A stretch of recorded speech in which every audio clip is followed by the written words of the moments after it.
مجھے یقین ہے ایسا تخریب کار دماغ تمہارا ہی ہو سکتا ہے. کیا مطلب ہے آپ کا عارفین بھائی؟ یہاں اور سب بہت معصوم ہے. ٹھیک ہے، نہیں کرتی میں آپ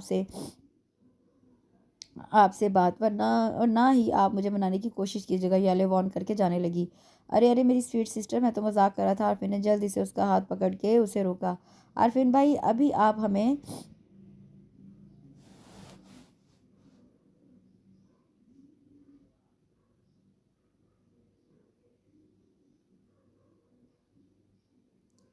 ہمیں سزا دیتے جانتے ہیں کہ زالے کی ناراضگی ہم افورڈ نہیں کر سکتے. ہیرا شرارت بڑی مسکراہٹ چہرے پر سجا کے آگے بڑھی تھی.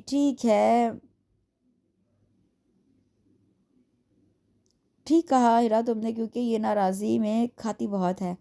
ماہین نے بھی چٹکلا چھوڑا تھا. کیا کہا؟ یالے نے ماہین کی ایک موٹی سی چٹکی بھری اور بلبلا کر رہ گئی اور سی کرتے ہوئے اپنا بازو سے ہلانے لگی. تم لوگ خوب تاک تاک کر مقصوم بھابھی کے سامنے میری بے عزتی کرو. اب تم لوگ اپنی ہی ہانکتی جاؤ گی یا میری مسی سے بھی ملو گی؟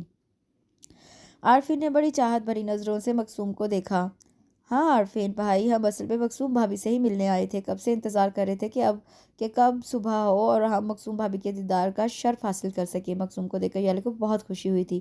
واقعی مقصوم بھابھی، اگر آپ نے اپنا چہرہ نہ دکھانے کی منت مانی تھی تو بالکل ٹھیک ہی مانی تھی. آپ واقعی میں بہت خوبصورت ہے. ہیرا نے مقصوم کی سرخ و سفید رنگ کو دیکھ کر کہا، جس کی تائید ان دونوں نے بھی کی تھی. بہت اچھی بات ہے، تعریف کر رہے ہو وہ بھی سوکھے منہ. یالے تمہیں تو کم از کم شرم آنی چاہیے. شادی شدہ ہو، ایک عدد بچے کی ماں ہو، شوہر نامدار آئے ہیں، پھر بھی خالی ہاتھ منہ اٹھائے چلی آئی مقصوم کو دیکھنے. عارفین نے جان بوجھ کر یہ ذکر چھیڑا تھا. یالے نے عارفین کی اس اچانک بات پر سٹپٹا کر پہلے مقصوم کو دیکھا، پھر عارفین کو دیکھنے لگی. مگر جبکہ ماہین اور ہیرا اچھی طرح سمجھ گئی تھی، دونوں کی دبی دبی مسکراہٹ پھوٹی تھی جسے وہ یالے سے چھپا گئی.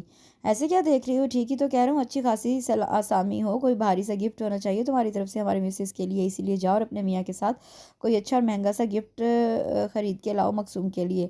اور اگر اسے سلگا رہا تھا تو کامیاب رہا تھا. یالے سر تپ سلگ کر رہ گئی.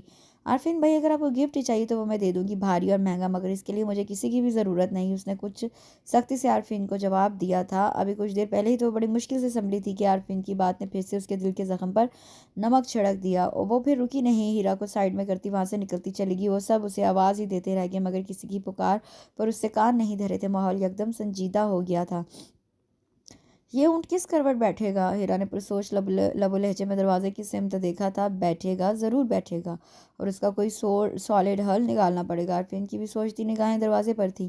اسی پل ہیرا اور ماہین کی نگاہ مقصوم پر پڑی، جو ناسمجھی کی کیفیت میں انہیں دیکھ ہی رہی تھی. یہ لو بتاؤ ذرا، ہم نے مقصوم بھابھی کو بھی پریشان کر دیا، وہ بھی کیا سوچ رہی ہوں گی؟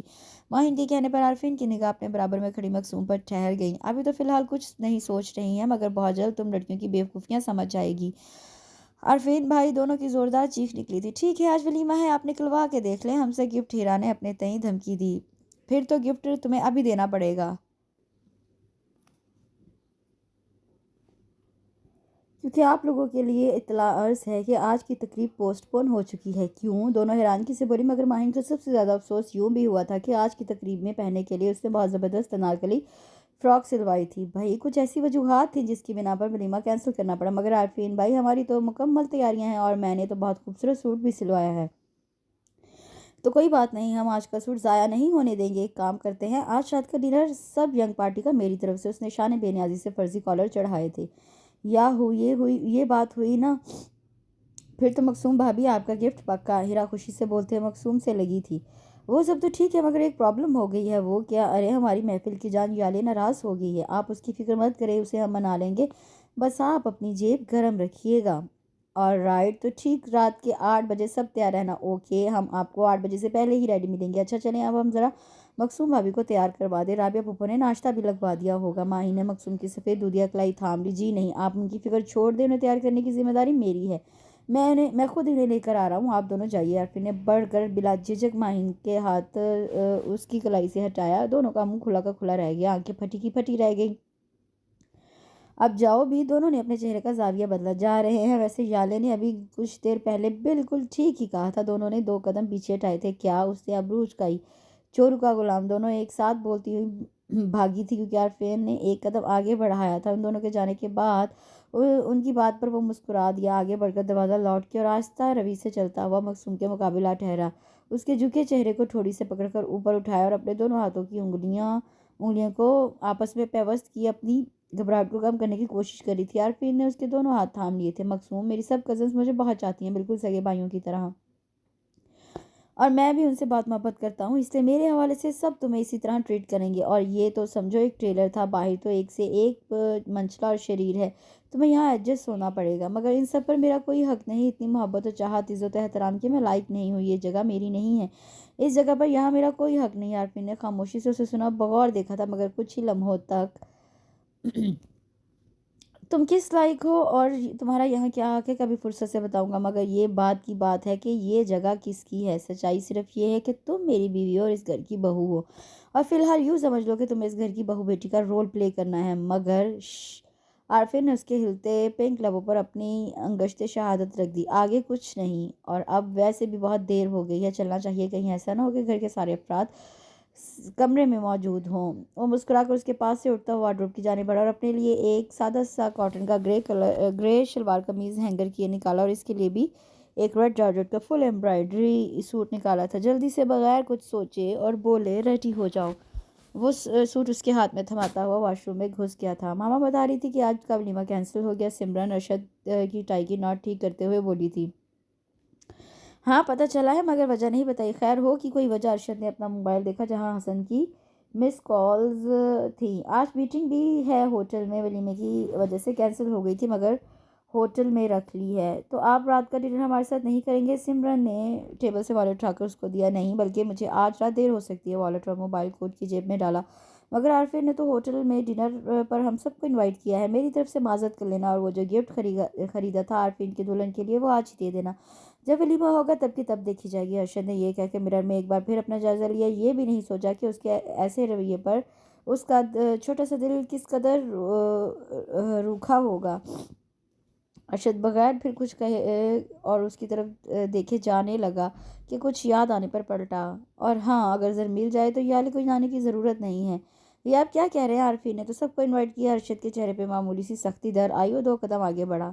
پہلی بات تو یہ کہ مجھے بحث کرنے والی عورتوں سے سخت چڑ ہے، یہ تو تم اچھی طرح جانتی ہو۔ دوسری یہ کہ جب میں کچھ کہہ دوں تو اس سے آگے کرنے کے لیے کوئی سوال پیدا نہیں ہوتا، اس لیے اگر یالے کا کہہ دیا نہیں جائے گی تو نہیں جائے گی۔ اس نے اچھی طرح سمرن کو چھڑک دیا۔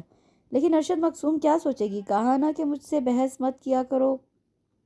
کوئی کیا سوچتا ہے مجھے یا تمہیں، اس سے کوئی فرق نہیں پڑنا چاہیے، اور اب اپنی فضول بکواس میں مجھے مزید دیر مت کرواؤ۔ وہ اسے گھورتا ہوا بریف کیس اٹھا کمرے سے نکلتا چلا گیا۔ سمرن کی آنکھوں سے چند موتی ٹوٹے اور اپنا اصل کھوتے گئے۔ ٹیکسی شیخ فلاح کے پاس آ کر رکی تھی۔ چوکیدار ریحان شیخ کو دیکھ کر اپنی چیئر سے اٹھا اور ٹیکسی کا دروازہ کھولا۔ وہ باہر نکلے۔ چوکیدار نے ان کا سوٹ کیس ٹیکسی سے نکالا اور اندر بڑے سارے ملازمین نے انہیں سلام کیا تھا، جن کا انہوں نے جواب دیا۔ ڈرائیور کو مخاطب کیا، تم ایک کام کرو، گاڑی تیار کرو، میں فریش ہو کر آتا ہوں، پھر وانیہ کو لے کر آنا ہے۔ مگر بڑے مالک، وہ تو گھر پر ہی ہیں۔ ڈرائیور نے ادب سے جھک کر کہا، گھر پر؟ مگر وہ تو اپنی سہیلی کے رکی تھی۔ جی بڑے مالک، مگر وہ تو اسی رات کو ہی گھر واپس آ گئی تھی، اور انہیں کوئی صاحب چھوڑ کر گئے تھے۔ اچھا، کون صاحب تھے؟ یہ تو میں نہیں جانتا، اور نہ ہی میں نے انہیں یہاں پہلے کبھی دیکھا ہے۔ ریحان شیخ نے اسے خاموشی سے دیکھا اور کچھ کہے بنا وانیہ کے کمرے کا رخ کیا تھا۔ ہلکے سے دروازہ نوک کیا، مگر اندر سے جواب نہ دارا، تو انہوں نے دھیرے سے دروازے پر ہاتھ رکھا تو وہ کھلتا چلا گیا۔ کمرہ پورا گمبھیر خاموشی اور اندھیرے میں ڈوبا ہوا تھا۔ انہوں نے سوئچ بورڈ پر ہاتھ مارا، کمرہ روشنیوں میں پورا نہا گیا۔ انہوں نے پورے کمرے میں نگاہ دوڑائی، ایسا لگ رہا تھا جیسے کتنے دنوں سے کمرے کی صفائی ستھرائی نہیں ہوئی ہے، اس قدر پھیلا ہوا تھا۔ ان کی متلاشی نگاہیں بیڈ کے پاس دبی اس کارپٹ پر سکڑی سمٹی ہوئی وجود پر پڑی، جسے پہچاننے میں انہیں ذرا دیر نہ لگی۔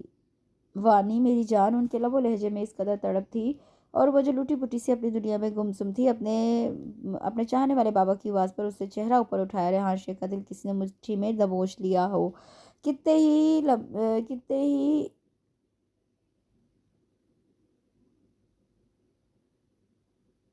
ہی بکھرے ہوئے تھے ان کے دل کے اس کی حالت دیکھ کر۔